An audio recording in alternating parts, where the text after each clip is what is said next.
Welcome back to another episode of Impossible Equals Impossible. Happy 2024. This is the first episode of the year. And I was actually just thinking about this because I actually didn't have this show a year ago. Impossible Equals Impossible was created to inspire others to chase their potential instead of accepting their reality. And I've just noticed a lot on social media where people like to tell you kind of the highlight reel, right? For me, and I'm all about the entire story. That's why the name of this show is called Impossible Equals Impossible, because a lot of people who've done so many incredible things have a story that a lot of people don't really know about. So today has been a really fascinating day. We're talking about impossible equals impossible. I had a fairly impossible schedule, and I had an incredible meetup with some people in my community. The Outlier Project did had a meeting as soon as I got back from that meetup, and I still had to figure out a way to fit my scrolls in. And I was getting a bit overwhelmed, and it made me realize like everybody has great plans, right? But when it comes to execution, when it comes to action, that's a completely different story. And the guest that I have tonight, oh my goodness, I'm so excited. A lot of you know that I talk about LinkedIn audio events a lot of times. I don't know if you can see it, but I'm wearing the shirt, No Zero Days. And in many instances, that's what kind of my whole theme for 2024 is going to be about. It's about intuition, but a lot of it is this mantra of no zero days and doing things daily to move your life forward. And I met this person at a LinkedIn audio event. I was blown away when I saw her story. Like you see it on the title, Wheelchair to Dance Floor in 21 days. And instantly we had a conversation. I think the next day after, I was blown away by what she was doing. And she was fairly new to LinkedIn. And I cannot wait for my network to meet my guest today. Her name is Ari Medrano. Absolutely incredible human. A lot of you know, right? A lot of times when people are introducing people, they talk about what they do, they talk about all the accolades. For me, I'm going to talk to you about the type of people that they are, right? It's who we are is so much more important than what we do. And I just want to say for everybody here in the chat, Tanya, so good to see you. Thank you so much for introducing us. LinkedIn Live is having a lot of issues. So if you want to show up on the live stream, if you're going to comment, you unfortunately have to do it through a computer. One of my friends who is a genius at this tech thing tells me all the time, like, if you want to show up, you got to go to computer. And maybe if you're lucky, you might be the one or two people that can do it on your phone. But for most people, if you want to show up live, if you want to ask a question or anything along those lines, you have to do it on a computer. And before I bring her on, I want to tell you a little bit about my guest today. So Ari has 30 plus years in leadership roles at companies such as Exxon Mobil, Cathay Bank, and NBC Universal. She specializes in creating impactful changes in both grassroots and corporate settings. She's passionate about mentoring the next generation of professionals and building strong content partnerships. And her journey has been a beacon of resilience and triumph. She's also the founder of Miracle Mindset. She's a life strategist, speaker, and the 1% medical miracle. Her story is absolutely incredible. She overcame a full craniotomy brain tumor extraction, and she transferred from the wheelchair to the dance floor in 21 days, exemplifying her miracle mindset philosophy of faith, focus, action, and commitment. And with no further ado, I bring to you my wonderful friend, Denise. So good to see you. Thank you for being here. Uh, Ari Medrano, welcome to the show. Ari, thank you so much for being here. I can't believe that you and I have only known each other for maybe like a couple months. When I met you on the LinkedIn audio event, I was like, oh yeah, like we have to have a conversation. And now you're on Impossible because I'm possible. Thank you so much for being here. Yeah, thank you so much for having me, Paul. I really appreciate the opportunity. And I appreciate, just being on LinkedIn. This is my re-immersion back to LinkedIn after, my goodness, quite some time, I will say. So y'all have changed very much, and I'm happy to see your new faces. Yeah, absolutely. And all right, I always love asking this question, right? Because so many times I had talked about on social, you see kind of like where people are at, but you don't really know a lot of the challenges and obstacles that they had to overcome, the impossible, if you will, to get to where they're currently at. Can you talk to us a bit about how, one, who is Ari Medrano, but also like how did you get to where you are now? Oh my goodness. So who is Ari Medrano? Listen, I am ever changing all the time. So who I am and who I be in this second, hopefully will be greater in the next. So I am a work in process. I am a woman who loves God, loves people, may not like them all the time. But I'm definitely here to live out life to the very full. So I'm a woman who absolutely is passionate about God, passionate about people, passionate about business, and I just love living life creatively. Miracle Mindset, well, Miracle Mindset is basically the thread that has connected all the events in my life together and is who I am now today versus who I was yesterday, right? And so it has come with the true faith, focus, action, and commitment with a 100% come what may posture. I needed that because I was an immigrant, am an immigrant from Guadalajara, Mexico. So I came, I was undocumented, I was 1 years old. I've always kind of been this very vibrant Latina, right? Who always had something to say. Not the typical kind of quiet child that you would want if you were undocumented, by the way, and an immigrant. Um, so I unfortunately, for my parents, became a challenge because I was constantly living life out loud, right? And so I learned this phrase from my mother, which was "calladita te ves bien bonita." And so, what that phrase translate in Spanish is, "In your silence, you look very beautiful."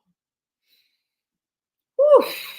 Yeah, that was deep. That was powerful. It's funny because one of the things that I'm super excited about in 2024 is in at the end of February, I'm going with my community. We have a humanity expedition, so we're going to Nicaragua, and Spanish is like the language. So that's like one of the things that going off this whole no zero days mantra that I've kind of sprinkled in is like learning Spanish so I can kind of communicate. So I'm gonna definitely watch this back, and that was really deep. Thank you so much for sharing. Yeah.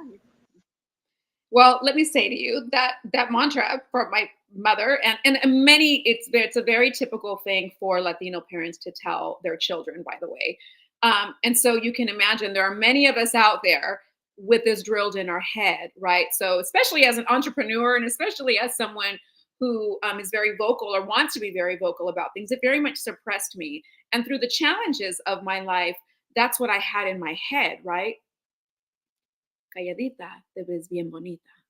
And so, through victimization, through not just victimization of myself, but of my children, of family members, when you have that ringing in your head, you don't really have the get up and beat this thing, right? Get up and get your shout on, get up and protect, get up and it's more okay. I'm going to be as little as possible, right? Because you're being told to be as little as possible. So this didn't work for me. But after time, after you've heard me before. If you're new to my space, trigger warning for you all. I'm very open about any of the victimization I've been a part of. So if you are sensitive to that issue, this would be your cue to leave the room. But for me, it was multiple rapes that I had, definitely physical abuse within my family. I've had, children who were victimized. And so I could no longer live by that mantra of "Shh, calladita, te ves bien bonita." Why? Because my family needed me to show up, because I needed me to show up, because I could no longer just be calladita, te ves bien bonita. It turned into, damn it, man, I need my shout back. Damn it, man, stop telling me to be quiet. Damn it, man, I cannot shrink any further than I'm already shrunk. can't be calladita, debes bien bonita. And so I had to learn to truly dig deep. So for anyone who's here and needs a new word for you, right? It would be bold. Be bold. Don't be calladita, te ves bien bonita. Know that you have everything inside of you to get your shout back on. So that's what I needed to do for me was get my shout back on, right? Find out who I am and whose I am and stop the silence of my voice and stop the abuse that others wanted to portray and have that be who I am. It's not who I am. It is what I have gone through and grown through, but it does not define who Ari Medrano is today. Who I am is bright, bold, and beautiful, and I am more than enough. Thank you for the question. Oh wow, what an incredible answer! And you said so many things there that really resonated with me because I grew up with my grandparents, right? And I was always like academically brilliant, but because of how my grandparents grew up, it was always like, oh, you be humble, right? You kind of like silence yourself. And one of the things that I've learned is that there's a way to be humble but also like know and step into your greatness, right? There's a way to do both. And I think that's one of the real interesting pieces is how people think that you can't have like both. It's like, oh, if you want to be humble, like you have to like not say anything. It's like, no, they're just we've evolved. And I love the story that you share of that saying, right? Because when I look at impossible equals impossible, that's what it is for me. Like I remind myself that you have done things that you have thought were impossible time and time and time again. And what I always share with people is the first time's always the hardest, right? Because you don't have the evidence to disprove the doubt. But the more that you do something, the more that you do it time and time and time again, you're able to disprove the doubt with your action. And I love that you shared that. I'm really curious, like I know a bit about your story. Like I don't know like the full pieces of it, but you had talked about how your childhood, right, being kind of like an immigrant and experiencing like a lot of things, whether it was trauma or you had even shared at one of the audio events like a really it was a really vulnerable and powerful experience that really kind of connected people in the room. I'm curious about, was that kind of your turning point where you said, it's enough kind of playing small, it's enough of just kind of existing, right? Instead of actually living awake, alive, and intentionally. But before we answer that question, you have some fans, and I like to acknowledge people in the room. So I think we have some people here. Denise, so good to see you. Thank you for being here. Tanya says, when Ari speaks, I listen, and that's so wise. I would agree. And I don't believe that we've met before, Ernest, but seems like he's a really good friend of yours, Ari. He says he's your he said, that's my little big sis. Yeah, that's awesome. But talk to us kind of about the experience that you shared in the audio event. I thought it was so powerful, and you and I talk a lot about how gratitude plays such a massive role in this miracle mindset, and how for both of us it's really been a catalyst of transforming like our entire life. And I'm really curious for you, like, can you one share that experience with the audience, but also how that kind of contributed and shifted to this whole miracle mindset that you have now?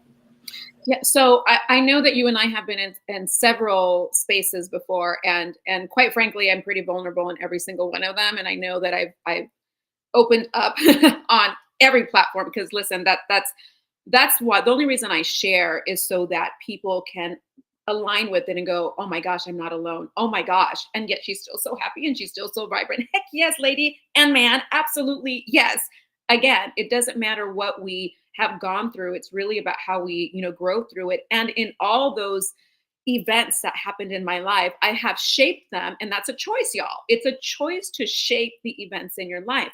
I have shaped those events to truly work. Y'all gonna, the buzzwords working for you and not against you. But I'm about to give you an example of how this actually played out. So they're not just words that I throw out. It's not just, oh, I heard it from this or I heard it from them or whatever. No, I absolutely live how I speak, right? And not just, it's not just something I say, but it's something I believe and who I be, right? And so I love to ask people not how are you, but how you be, not how are you doing, but how you be, right? I want to know your beingness. Don't talk to me about what you do, how you be. That's way more important to me, right? Right. And so how I be, I will give you an example. One of them is that I was in a very tumultuous relationship. That husband that I had was abusive in many ways, but it came down to one point where it was physical abuse. And in that physical abuse, I myself, again, still, right, the calladita, the vez bien bonita, that played a part of it. And so I thought, here I am, we're actually in an altercation in public. The police are called. I'm hurt. I'm on the floor. I'm in pain. They come. What do I do? For me, I go to you. You protect yours, which for me was my husband. So I said nothing. I said nothing besides, I just want to go home. I just want to go home. I just want to go home. They kept asking me, what happened? What happened? I knew that if I spoke, he would be taken in, and there was no way I was going to do that. I was not emotionally prepared for that at that space and time. However, what I also wasn't emotionally prepared for was him turning that around and saying that I was the one that actually was attacking him. And I had no idea that that conversation was being had. And so what ended up happening was I was then taken in for abuse. Y'all, let me tell you, whew, what you have to pull out of. And that's why it's so important to make sure that we are intentional about everything that we allow in us. Because what is in us, when you are squeezed, that's what's going to come out. And so, because I've done all the intentional work, even though when I was, y'all, handcuffed to a wall like an animal behind me, sitting next to a teacher, by the way, who was doing sex work on the side. Lovely woman, by the way, that I was speaking to. However, yes, she was arrested. She was telling me her story. I was pouring into her. I was speaking to her about the Lord. I was speaking to her about other ways that she can be and do and all the things, right? Besides what she's being and doing. At that time when we were talking, the officers were coming in and they were actually physically hurting this woman where the cameras couldn't catch. I saw because I was sitting next to her and my heart was breaking for her. And so I was literally begging her, please stop, please stop. I know, but I didn't do this, I didn't do that. Okay, but there are other ways that you can handle this without getting physically hurt. In my time telling her this, then I have the officer come in and says to me, we're going to take away your shoes, we're going to give you some new clothing. I'm sitting there shocked going, at this point, y'all, I had no idea. I thought this is all a mistake. I'm about to leave in the next 5 seconds. Like, this is crazy. And they said, you're being booked for domestic violence. I literally let out the biggest wail of my life, handcuffed to a wall, wailed out, no, and just sobbing. And the woman sitting next to me turns to me and says, I will never forget it. Where is your God now? And what I said right back to her was, he is crying right next to me.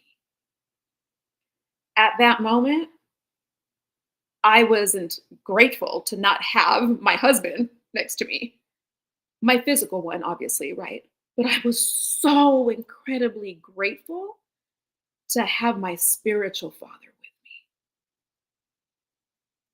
me. No matter what space I'm in, what is going to squeeze out of me is come what may, I will find something to hold on to. And at that moment for me, it was my faith. I didn't know how I was going to get out of it. I didn't know how I was going to be unchained from this wall. But one thing I did know was I would overcome, and I am not alone, period. That's what I shared with the audience the other day, and that's what I'm sharing with you today. And it would have been a very different outcome had I not held on to something, to someone, that I had it inside of me to go, here we go again, round 250. come what may, I am not alone and I will get through this. And I did, absolutely. Eventually it was all expunged and I grew through it, but it was just another moment of evidence. Like you said, I loved how you said that, because now at any point in my life, not just that, but many other things, I have evidence that I can do big things, challenging things, horrible, horrific things. I can not just go through it, but I can grow through it. And I am still here and I am still bold. And chiquita no me veo bonita. Big in my boldness, I am very beautiful. Yeah, that was powerful. I just love like your energy, and so many people here that hopped in. Lee, so good to see you, my friend. He was on Impossible because Impossible last year, and my good friend Ken Dunner. Ken Dunner, I hope you're not having LinkedIn issues again. We've been over this conversation. I hope I see him on YouTube, so that's what I'm saying. He's probably has some type of issue on LinkedIn. And Paulette, nice to see you. Thanks for hopping in. And you know, are you and I had this conversation in the audio event about how like a lot of people don't really understand kind of the difference between like gratitude and this buzzword that people like to make up called toxic positivity, right? And you and I had talked about like when we have like low points or things aren't going well, the difference between the two is acknowledging it, right? Like you weren't like in denial about your situation.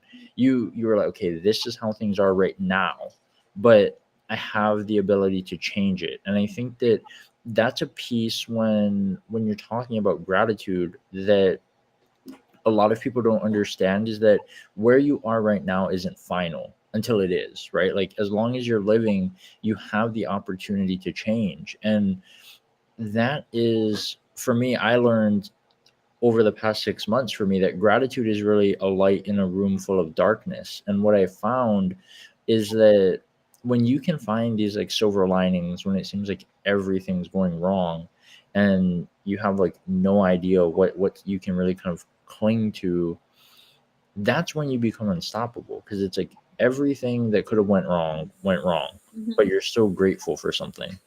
And it just changes your whole perspective on how you live your life. So that was powerful. I know that personal development for you has been huge in both like miracle mindset and your own transformation. I'm really curious. I love asking people this question because it tells me so much about who they are as people.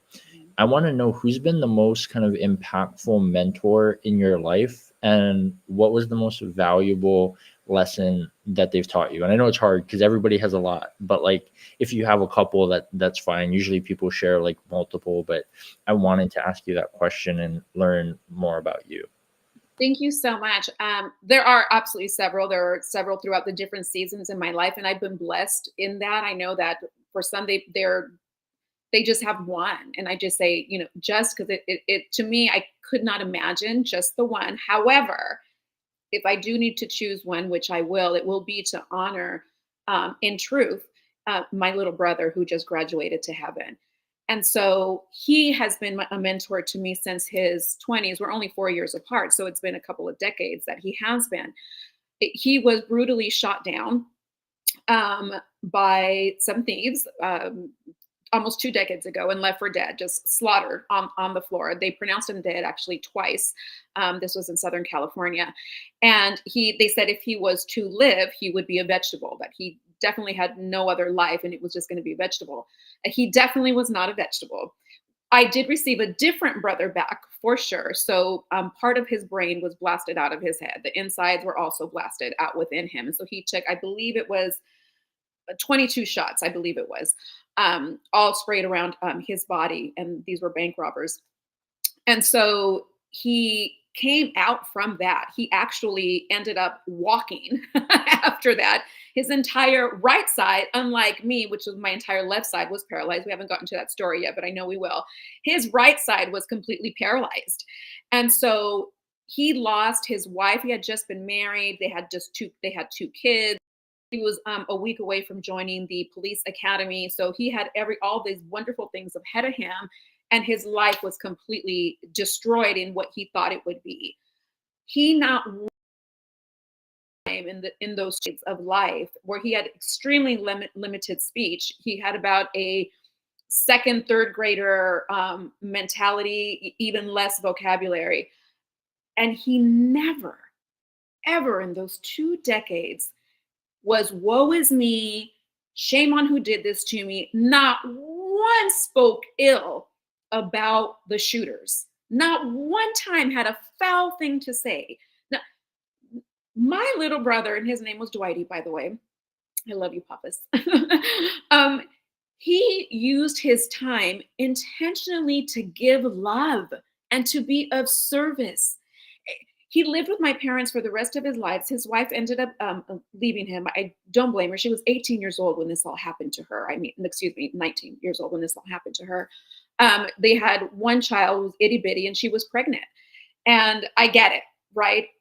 But he lost everything. He lost the love of his life, his wife. He lost, the ability to really know his children in a different way. And not one time did this man complain, ever, ever. He walked around going, what? In other words, like, what do you need? How can I help? And then just laughing all the time and being the silliest guy ever. So for me, when you look at him, let me tell you, even on his deathbed, and I'll end with this, or I should say his graduation bed, because I like to see it that way. I had the pleasure of being bedside with him and taking care of him till the day he graduated to heaven. I flew back to California during this time. And I remember, because I had been just taking care of him 24/7 and my back was hurting. I was on this like crazy little recliner that was awful. And one of my sisters came in and said, you need a break, like get your mind back together, go take a shower because you kind of smell, and then come back in. Like our poor brother has to deal with you right now with this. So I went, I did all the things. I went into the room and I was like, ugh. And he's like, just making noises, right? Like old lady noises. And he's like, what happened? And I go, I said, that damn couch is in my back hurts, my neck. And then I stopped and he looked at me and he goes, really? Really? I quickly was like, whoop! Yeah, perspective shift. Yeah, it's interesting that you share that story, because a lot of times, like, people would always ask me, like, where do you get your inspiration from? And I always tell people, like, for me, I'm a pretty hard person, I would say, to inspire, just because it's hard for me, because we can only a lot of times like relate to the things that we've like experienced, right? And when you do a lot of extreme things, it's kind of hard to relate to people who have like, you know what I mean, like the minor things, and you're just like, oh god, really, you're gonna complain about this? It's like, okay. But for me, it was always like those Paralympic athletes, like people who don't have limbs, but yet they're setting world records of like people who have it. And I'm like, man, I was like, you talk about like people who there is no like limit, right? Like, and it just shifts my perspective. I always looked at it on how, if those people had the abilities that I do, like what would they do in the world?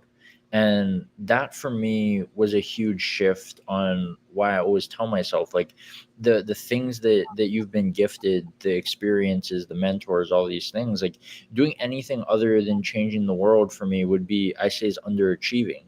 And a lot of people look at that and they're just like, wow. Because but it's because when you meet people who lack these like basic things that so many people take for granted, it Oh, just changes your entire perspective on not just gratitude, but how you look at life, like how you live it. And yeah, wow, that was a really powerful story.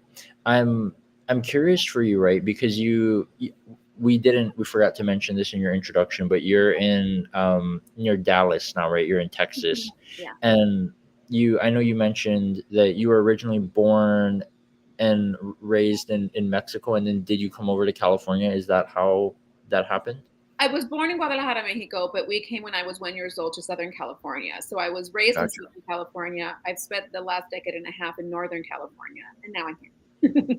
Yeah, that's awesome. And we have to get into this story, right? Because it's like everybody wants to know, like, okay, talk about the wheelchair to dance floor in 21 days. And I'm kind of wondering, I don't know for sure, but is that in many reasons like why you came to Dallas? Was it because of that story, or was that completely separate?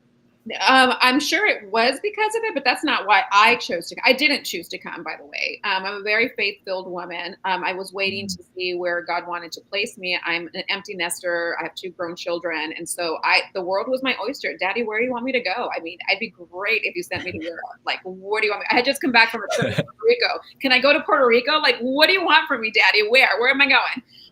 And I actually had one friend that lived out here, and I came over to just spend a couple of days. I thought that I was just going to nestle back into San Francisco, where I had been for the last decade or so. Mhm. And I was just a pit stop. Sat at the kitchen table, and they just said, what has God been telling you about where you're supposed to stay planted? And right before I was about to say, I haven't heard, and then I just felt the Holy Spirit fall on me, and He said, "Here."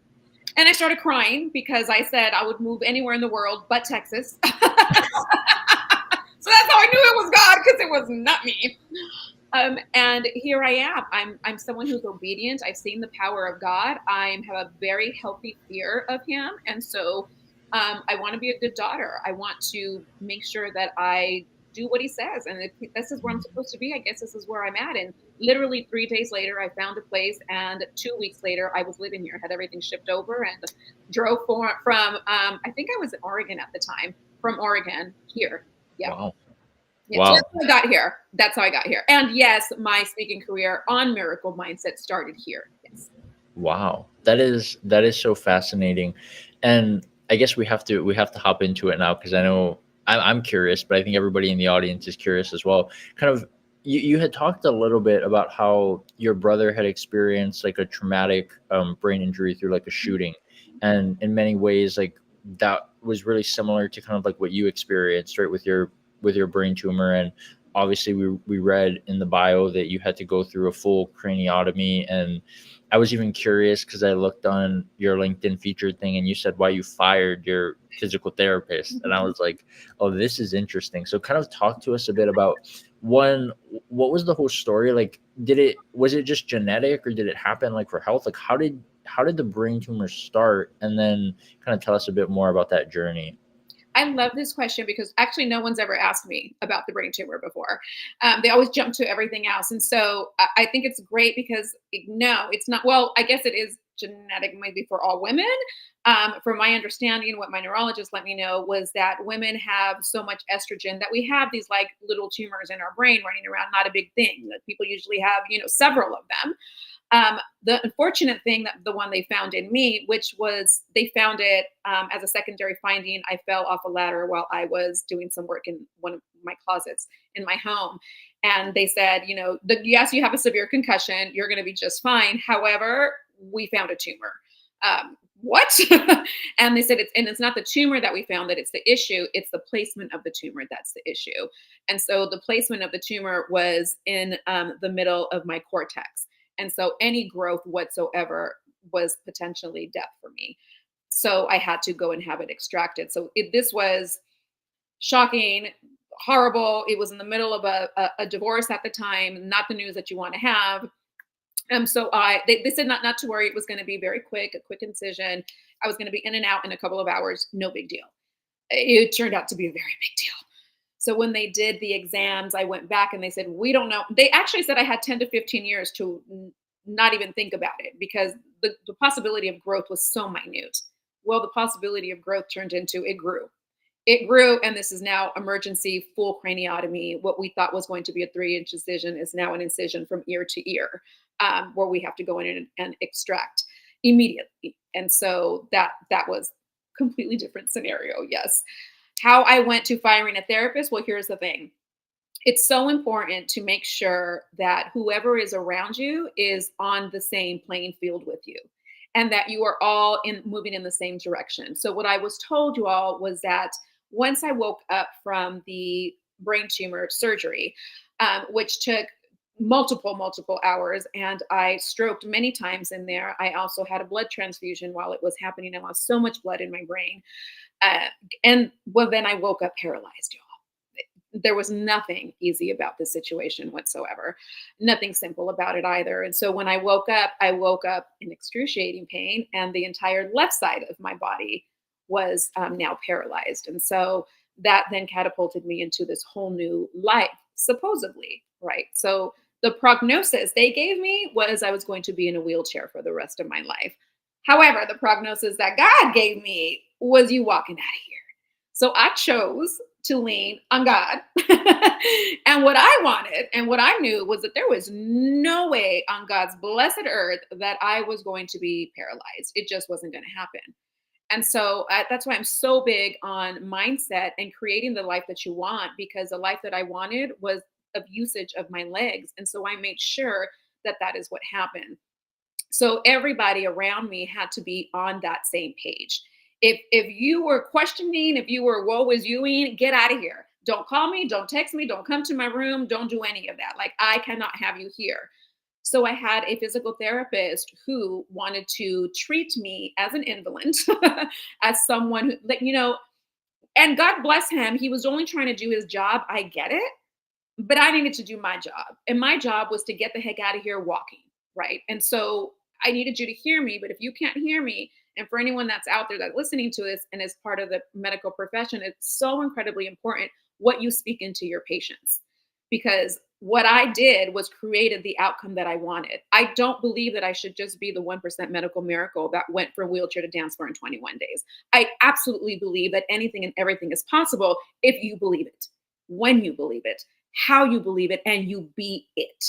So I incorporated the beingness of me walking first and foremost in my head.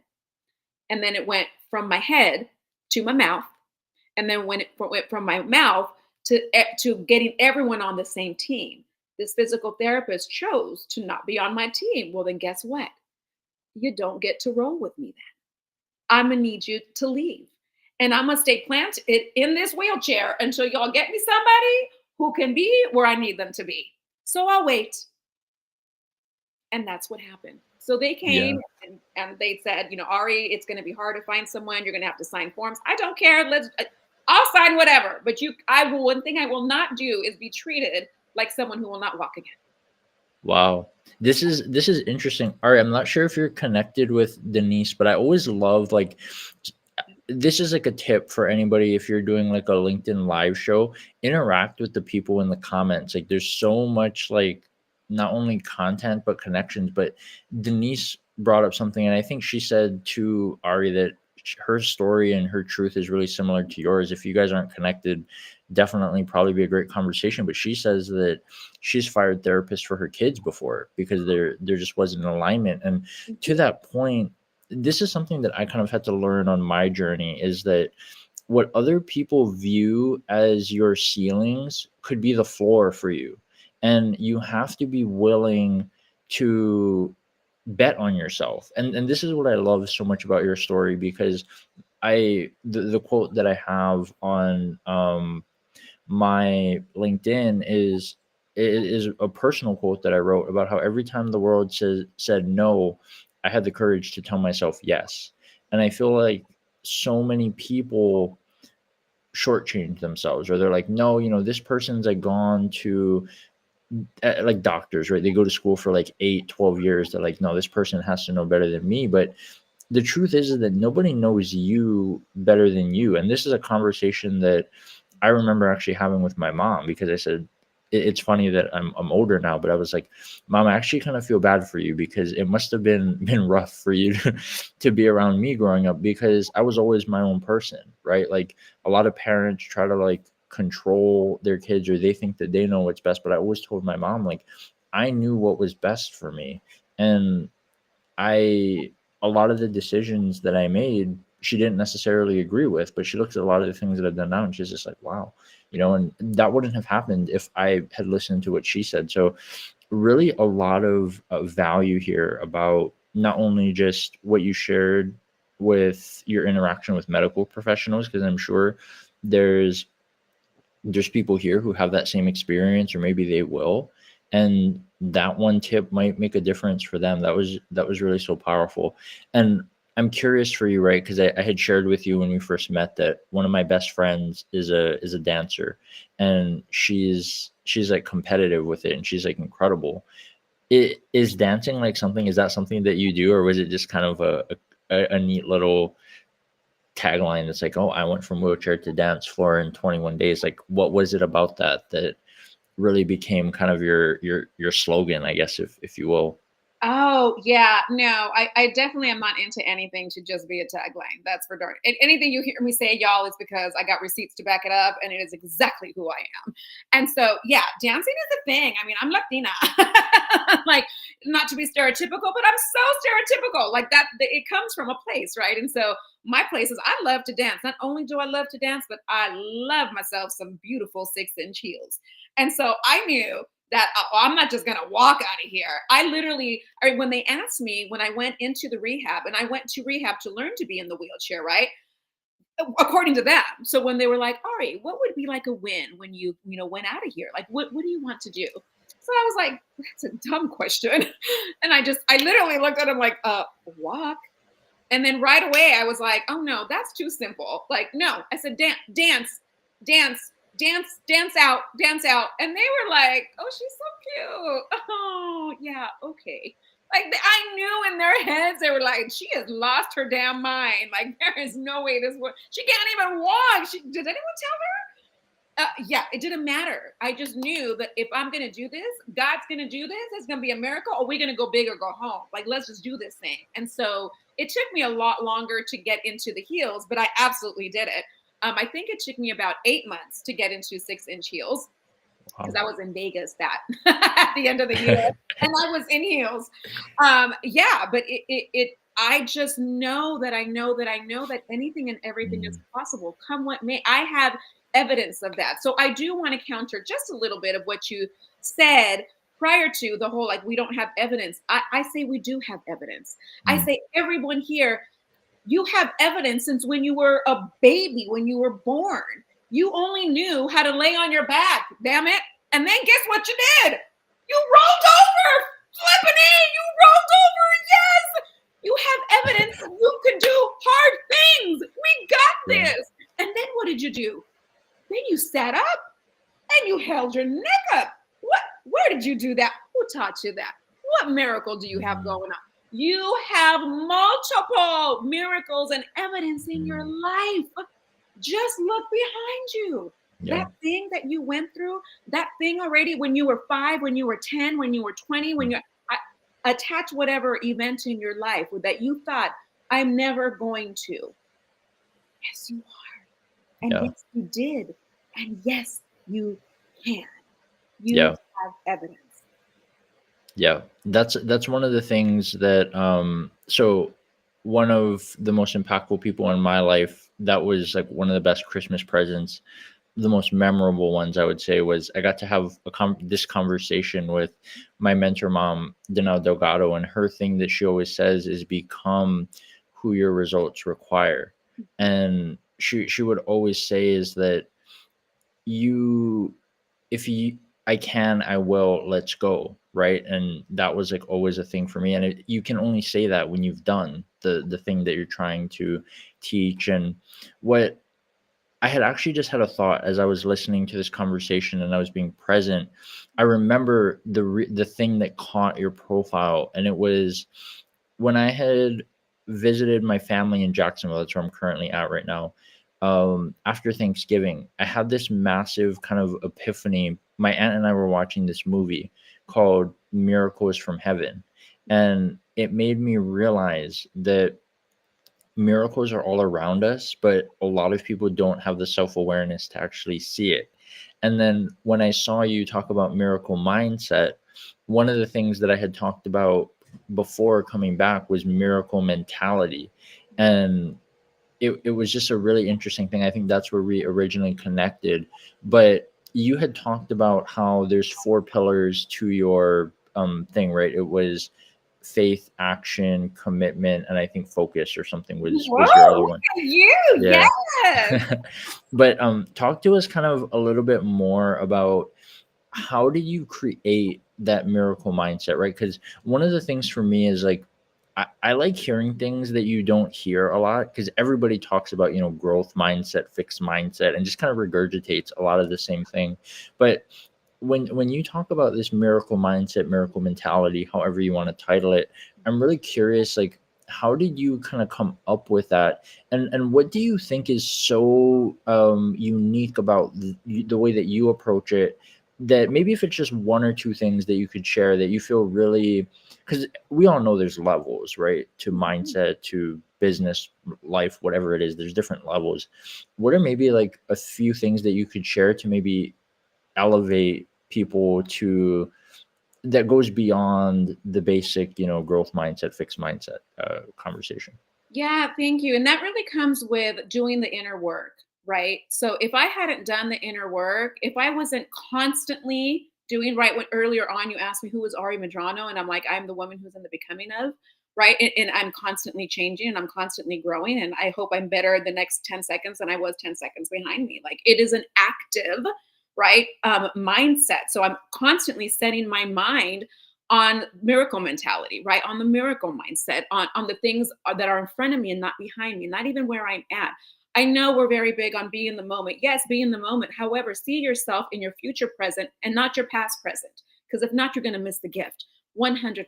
So I'm definitely all about seeing yourself where you want to be as if you are now, which is what I did in the hospital, right? So in the hospital, the facts of my life were I was paralyzed. The facts of my life were I'm in this bed and I'm not getting out. Apparently, according to those were facts. The facts were what you know the the doctors wanted to read off to me, right? But I'm not going by the facts of my life. I'm going to go by where do I want to be in life? Well, where I want to be is a person that's walking. So, you know what, mind, we're going to go here first. So, for everybody that's listening, that's what I want you to really hold on to is whoever it is that you want to be and whatever it is that you want to have, that you claim it and name it in your head, first and foremost, as if it already was. Period. Period. And not only are you saying it, because I'm not about the all the affirmations are fantastic. Don't get me wrong. I'm working on a whole journal with affirmations in it. They're wonderful. However, if you don't have a belief in what you're saying, if you don't attach energy to what you're saying, you're just saying words, y'all. You're lying, quite frankly, because your body is going, really? Because I see your bank account. Really? Because I know your relationships, by the way, right? No. So, and we're not dumb. We're not going to psych ourselves out. But what we can do is see ourselves where we want to be, embody that, and connect with the energy of that beingness in your future present. So, what does it feel like, Ari Medrano, to walk? What does it feel like, Ari Medrano, to dance out? What does it feel like to have these millions in the bank account? What does it feel like to be a woman who feels like she is walking in success? What does it feel like to get that job promotion? What does it feel like to receive that car? What does it feel like to feel beautiful? What does it feel like to no longer be bonita? What does it feel like to be on the other end of you in the best version of you? That's the energy that I want you to bring in today, now, in this moment. And it does take tools and it does take intention. And you've got to go all in on you, not on the thing, not on that person. You got to go all in on you and stay planted and stay firm, stay in faith, stay in focus, stay in action, and stay in commitment. Come what may. You absolutely got this, but you have to be the unwavering. You have to be deeply rooted and planted, knowing what you want that's already in front of you as if it is here. And that's why I ask folks, who you be? Who you be? Faith, focus, action, and commitment. Come what may. You got this. Yeah, that's so powerful, because one of the things that I learned when I started speaking is that a lot of people don't really understand like how impactful like energy and the way that they tell their story like really is. And I love that people are so different, because like for me, I'm usually like a calm, type of person. Like you can hear the emotion like when I share and the inflections in my voice, but it's always so nice to see somebody different, and it makes you like elevate, right? And that was always one of the things that my mentor shared with me that really kind of hit home. And I would always listen to people tell people like, oh, you need to meet people kind of where they are. And my mentor said, no, no, no. She said, you hold a standard and you inspire people to elevate. And for me, that changed my perspective, because when you meet people where they are, and I'm sure you can relate to this too, there's a really fine line in many instances between kind of helping people versus enabling that behavior. And I see this happen all the time when I talk to like parents. A lot of my clients, I've never had a client that was in my generation. So a lot of my clients usually like way older than me, and they have kids and all these type of things. And they'll ask me like questions. And I always say, well, isn't that interesting that you're upset because of the actions and the decisions that you've allowed? And they look back and they're just like, oh, I never thought about that. But I was like, when they were a baby, you were the one that put the phone in front of them. And then when they grow up, we wonder why people get so hooked on a lot of these things. And it was because that's how they were conditioned, right? It's how they were programmed. And I really love this conversation. I want to give a shout out to one of my good friends, Ari. If you do not know this woman, you guys need to connect. Michelle, so great to see you. She's in Chicago, I believe. But yeah, you and her would definitely have a wonderful conversation. And I'm sure she probably sent you a connection request. And it's interesting so much that you talk about standards, because I was just talking about how today for me was like a crazy day. And one of the things that I decided to do this year was to do an audio event daily for 366 days. And I think when I did it for the first 5 or 10 minutes, nobody but me was in the room. And I had somebody message me that said, oh, if I didn't come in, would you have done it? I was like, yeah. I was like, because I talk about the only number that I care about is one, but guess what? I'm always one. Yes. So if nobody else is in the room, I always have myself. And I'm really curious for you, because one of the you obviously are an incredible speaker, right? You have an incredible story, a lot of your energy. When you speak, are you always speaking to yourself, really, and then like just kind of letting that kind of flow into the universe? Or what is kind of your approach with how you go about that? Authenticity, 100%. I am not going to share with somebody something that I'm not living out myself. And if something flies out of my mouth that I go, "Are you serious right now, girl? How about you do that first?" and I have these conversations with other friends, other entrepreneurs, and we call each other out on stuff. Even if it's like something that they're about to put out, and I go, "Really? You gonna put that out because the receipts in your life, honey? Like, let's just talk. Like, I don't want you to be running an imposter syndrome. So what we doing here?" Like, I love the transparency in that way and holding your own self accountable. So 100% for me, I never share with someone something that I'm not able to do.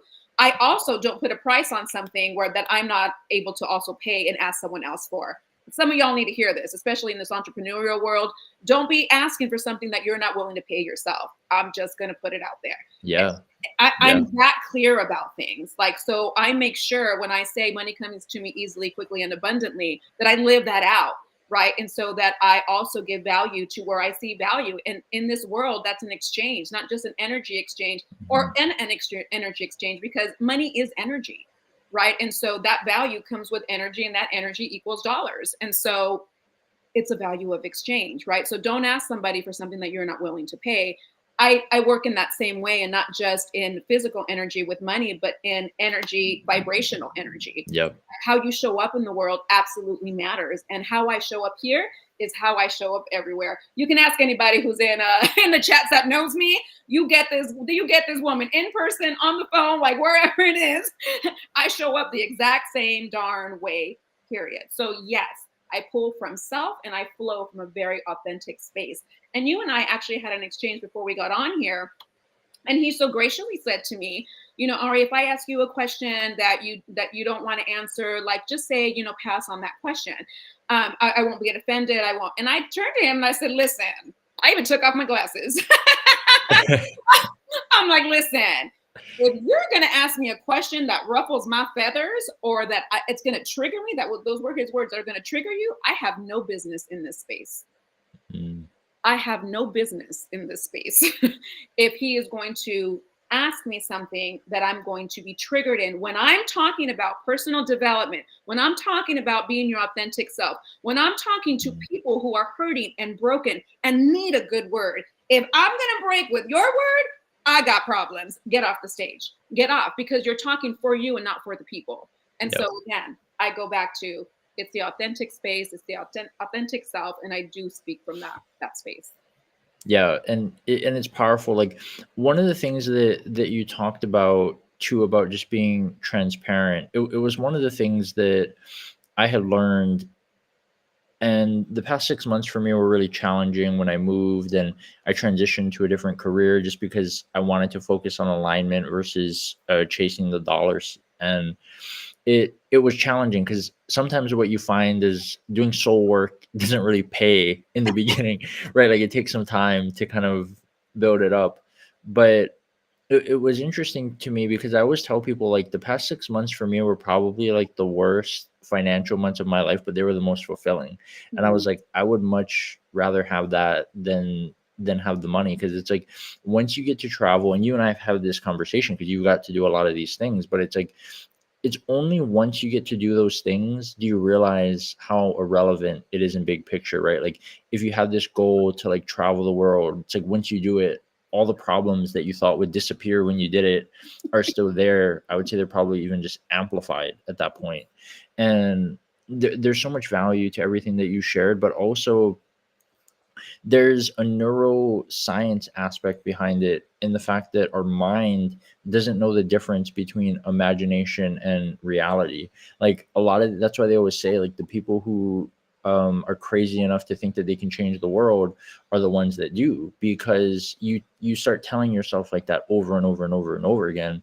It You start believing it, and you become your thoughts. There's an incredible book by John Gordon called The One Truth, and he talks about how we become our thoughts, and that's like the one truth that he's found. And it was really evident in your story, because it was like, everybody was telling you, you're not going to walk again, you're not going to walk again. You're like, no, like, I'm going to walk again. And you just start telling yourself over and over and over again, and it almost becomes reality. This has been an incredible conversation. I trip out sometimes. I'm like, how in the heck have you and I not known each other for longer than a couple months? But it just reminded me, right? Like, miracles are all around us. It was a miracle that I went to that LinkedIn audio event, and I met you, because it was like, if it wasn't, who knows if we meet. And I think for me, that's like one of the things to me, is that people are just so interesting to me. Like, I just love having conversations with people, not necessarily from a sales perspective, but just to kind of get to know them, because you know as well as I do, right? Like, every stage that you've won, every client that you've gotten or sale that you've made, it all starts from a conversation. And I look at some of the conversations that I've had on this show, and it's been like some of the most memorable conversations that I have in my life. And it was really interesting, kind of how this scroll came, or how this idea came out. But my mentor and I were talking about legacy, and she's made like over, I think, like 2,200 millionaires. And she was talking about how the world's changing so much, and people aren't going to be able to remember her, in the next like 25 to 40 years. And she didn't want to be forgotten. And that for me, in many ways, is why I like doing video, because I'll always get to rewatch this video or go back in time. It's going to be so fascinating to look at these videos a year from now, or like 5 years from now, and just be like, wow, like, look at all the growth, look at where the people are who are on the show. And it really is a fascinating thing. And I could just tell from your personality that you were made to do video, because you got the facial expressions, you got everything going on. This has been a an incredible conversation, and I want to end with,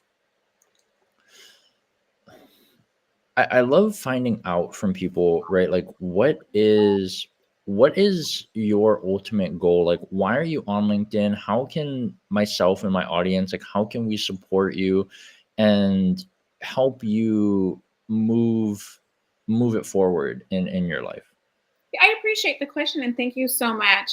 So, two things. One, why am I on LinkedIn is to expose the stories, right? To expose the what is possible, right? And the myth of no, you can't, yes, you can. That you can do hard things, and to think is to create. What are you creating? It matters, right? How you show up in the world matters. What you're thinking about matters. So think about what you're thinking about because it matters. I had to think about walking when I was told I couldn't walk. Shut your mouth. Yes, I can, because I see myself walking in my mind already. And then it came out of my mouth, and then I made it a reality. By the way, y'all, there's way many more stories. This is not the first time I've done this. I actually had a 21% heart function. I was told I was going to die within 30 days. I was 28 at the time. I just turned 51. Not too shabby. So again, spoke to my heart at that time. I now have a perfect ejection fraction. I take zero medication, period. Again, what you say to yourself, how you talk to yourself, what you think about, it absolutely matters. What also mattered though during a time period in my life was I was an abused woman. There was victimization going on, also of my children. So I had to leave social media. Like I went dark for many, many years. You can Google me now and you find all kinds of stuff. You couldn't Google my name before and find absolutely anything. And there was a reason for that because there were protection orders that were put out. And so I just rejoined LinkedIn. I think I was on here in 2011. LinkedIn went on and started, I think, in 2008, something like that. So I'm just coming back into the world. Here I am. So help me to find all the folks that I need to be connected to. That would be great. I'm no longer walking in any of that whatsoever. I am absolutely here to be found. You can find me at arimedrano.com. Also, you can find me on Instagram, Ari Medrano Official. I want to continue to, speak on stages. I want to continue to create impact. I want to also impact with help advocacy in the medical world and speaking to therapists, speaking to doctors. So how we move the marker from the 1% to let's get the to 100%. This is ridiculous right now because I didn't do anything that anyone else can't do in that room. They just need the tools to do it, right? And so whether you're trying to go from wheelchair to dance floor in 21 days, or you want to get, that promotion, or you want to get, that income that you've always dreamed of, or you want to get in whatever relationship, anything and everything is possible when you do it with faith, focus, action, and commitment. And so being able to speak to others, to impact, to create that personal development, right? That they want personally in their lives. I'm here for it. I'm here with my thoughts. I'm here with my actions. I am here with my energy. I am here for you. So thank you. Yeah, absolutely. This was incredible, and I have a selfish ask for anybody who's watching this video. I'm sure a lot of you probably sent connection requests, but go follow her so we can get her to 150 and she can do audio events. If this doesn't happen, I'm sure it'll happen soon. But she's somebody that there's so many people who have an incredible platform, and I feel like they don't use it, or they use it in a way to kind of hurt people instead of like being able to help them. And everything that I've heard you share is just to kind of become the person for other people that you wish that you had. And I think that's really why you and I clicked so quickly, is we both shared that same mindset on top of the whole miracle thing. But this has been an incredible episode, Ari, and I do this every time for the guests, but I'm going to give you the full screen if you want to offer any final thoughts, plug anything, whatever you want to do. I'll do that. I just want to thank everybody so much who showed up in the audience and who watches this on replay. This has been an awesome conversation. It's always an epic conversation. And yeah, I'm going to hand it over to you, Ari.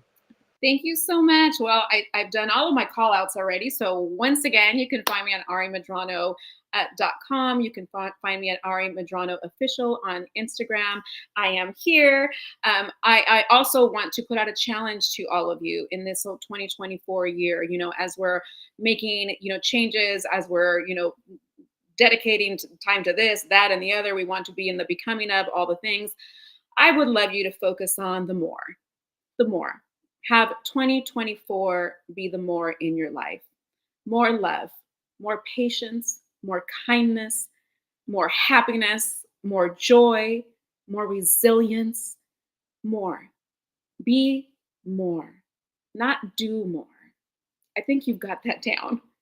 Be more. Be in the becoming of who you see yourself and bring that into the future present today so that you can have all that you wanted to have while you be all who you need to be in all ways and always, come what may. Anything and everything is possible with faith, focus, action, and commitment. The best part of you is 100% at the other end of you. God bless you. Besitos. Gracias. Oh man, Ari, thank you so much. And I just want to say for everyone else, like 2024 is only going to be different if you are right. Like a lot of people say that this is their year, but what are you actually going to do to create change? And I love getting to have these conversations, and I'm sure Ari, you and I will see each other a lot on LinkedIn. Thank you so much, everyone. Have a